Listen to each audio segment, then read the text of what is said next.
खट्टा और खांसी।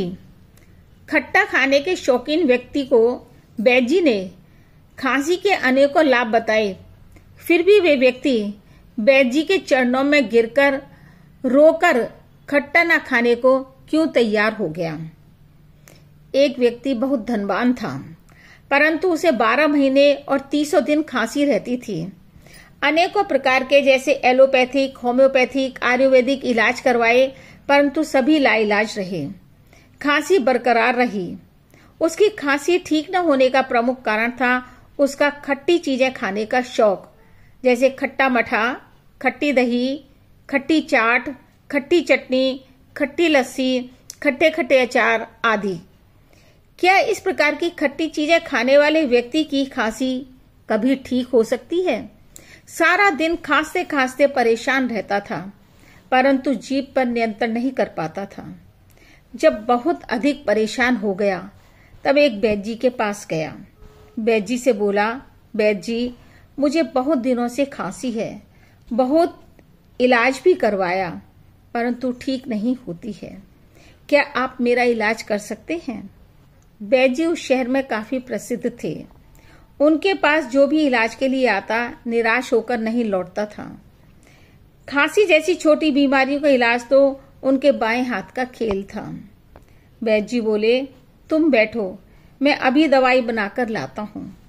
दोनों ही नहले पर दहला थे, अपनी अपनी चाल चलने को तैयार बैठे थे।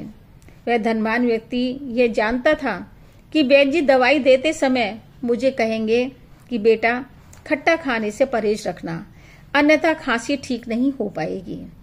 इसलिए उस व्यक्ति ने सोचा, बैजी के मना करने से पहले ही मैं बता देता हूँ। मैं बोला, बैजी, मैं आपकी दवाई जरूर खाऊंगा, लेकिन मेरी एक शर्त आपको स्वीकार करनी पड़ेगी कि मैं खट्टी चीजें खाने का बहुत शौकीन हूँ और उन्हें खाना बंद नहीं कर सकता हूँ। बैजी समझ गए कि यह चटोरी जीभ वाला व्यक्ति है। समझाना मुश्किल होगा, पर समझाकर देखता हूँ, क्या पता मान भी जाए, क्योंकि खट्टा खाना बंद नहीं किया तो खांसी ठीक नहीं होगी। बैजी उसकी बात सुनकर हंसकर बोले, बेटा, मैंने तुम्हें खट्टा खाने को मना ही नहीं किया। जितना मन करे, जब मन करे खाते रहो। खट्टा खाने का तो अलग ही मजा है, और उसके ऊपर खांसी हो और खट्टा खाया जाए तो उसका स्वाद कई गुना बढ़ जाता है। अब बैजी गंभीर होते हुए बोले, मैं तुम्हें खांसी में खट्टा खाने के कितने लाभ हैं बताता हूँ। पहला लाभ, खांसी में जो खट्टा खाए उसके घर कभी चोरी नहीं होती। दूसरा लाभ, उसे कभी कुत्ता नहीं काटता। तीसरा लाभ, वह कभी बूढ़ा नहीं होता। खांसी वाले व्यक्ति ने खांसी के जब ये सारे लाभ सुने तो आश्चर्यचकित रह गया। बैजी ऐसा बोलेंगे उसने स्वप्न में भी नहीं सोचा था। वह खूब खुश हुआ और बैजी से बोला, बैजी, आप तो बहुत अच्छे हैं, मेरा मन खुश कर दिया, परंतु आप सब ऐसा क्यों कह रहे हैं, मैं समझ नहीं पा रहा हूँ। क्या आप दोबारा बताने का कष्ट करेंगे? बैजी बोले, इसमें क्या परेशानी है, मैं तुम्हें विस्तार से समझा देता हूँ, ध्यान से सुनो।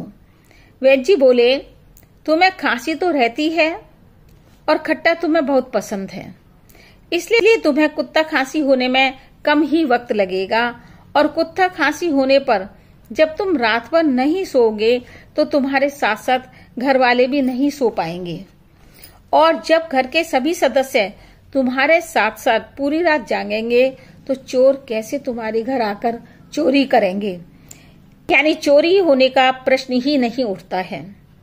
लगातार खांसते रहने के कारण तुम्हारा शरीर बहुत कमजोर पड़ जाएगा, हाथ पैर भी कांपने लगेंगे और तुम बिना लाठी के चल नहीं पाओगे। अब तुम जरा खुद ही सोचो कि जिसके हाथ में हर समय लाठी होगी उसे भला कुत्ता कैसे काट पाएगा। अब और आगे चलते हैं।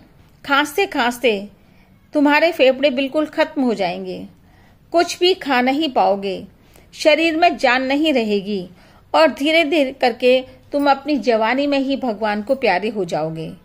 इसलिए तुम पूरी जिंदगी बूढ़े ही नहीं हो पाओगे। अतः खट्टा खाने के बहुत लाभ एवं फायदे हैं। खट्टा खाना कभी भी बंद मत करना, अन्यथा इन लाभों से हाथ धोना पड़ेगा। यह सारी बातें सुनकर युवक विचलित हो गया।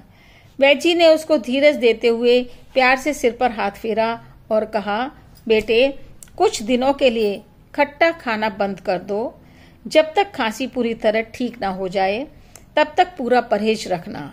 कुछ दिनों की बात है, उसके बाद सब कुछ नॉर्मल खाना खाते रहना। थोड़ी मात्रा का परहेज करने पर सब परेशानियों से बच जाओगे। हर व्यक्ति अपनी आदतों से परेशान है। वह यह चाहता है कि सब कुछ मेरे अनुकूल चले, मैं खुद परिवर्तित ना हूं।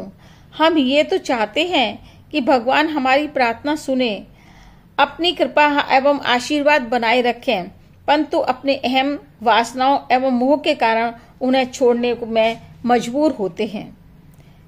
कहानी अगर पसंद आई हो तो लाइक, शेयर एवं सब्सक्राइब जरूर करें। इसी प्रकार की ज्ञानवर्धक एवं शिक्षाप्रद कहानियां सुनने के लिए हमारे इस चैनल पर जरूर आएं और कहानियां सुनते रहें।